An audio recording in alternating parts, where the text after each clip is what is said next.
Friends, ఈరోజు మీకు ఒక బండి చూపిస్తాను. ఇది బండి బోర్కి వచ్చేసింది. ఈ బండి మీకు ₹1 కూడా ఖర్చు లేకుండా ఈ బండిని బోర్ ఎలా చేసుకోవాలని చూపిస్తాను. బోర్ చేయాల్సిన పనే లేదు, మీకు మెకానిక్ దగ్గర కలిసిన పని లేదు అసలు. బండి దగ్గర రండి, చూపిస్తాను. బండి స్టార్ట్ చేస్తున్నాను. బండి చూపించు. చూసారా ఎట్లా స్మోక్ వస్తుందో? బండి ఎంత స్మోక్ వస్తుందో చూడండి. ఫుల్ స్మోక్ వచ్చేస్తుంది. బండి అయితే బోర్కి వచ్చింది. ఇది మీకు ₹1 బండి అయితే ఆఫ్ చేస్తున్నాను. బండి ఆఫ్ చేసి ఒక సింపుల్ వర్క్ చేయాలంటే ఏం పని చేసే పని లేదు.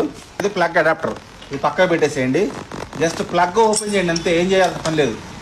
మీరు హెడ్ ఓపెన్ చేయాల్సిన పని లేదు. మెకానిక్కి ₹8,000 ₹10,000 ఖర్చు పెట్టాల్సిన పనే లేదు. మీకు ₹1 కూడా ఖర్చు లేదు. ఈజీగా మీ ఇంట్లో కూర్చొని మీరే చేసుకోవచ్చు. ఈ ప్లగ్ తీసాను. ఈ ప్లగ్ మాత్రం బయట తీస్తున్నాను. ప్లగ్ బయట తీసిన తర్వాత మీరు ఏం చేస్తారంటే ఇలాంటి సిరింజ్ ఒకటి తెచ్చుకోండి అంతే, ఇంకేం పని లేదు. మీ దగ్గర ఆల్రెడీ పాత ఏమైనా ఇంట్లో ఉంటే చూసుకోండి ఒకసారి. ఈ పాత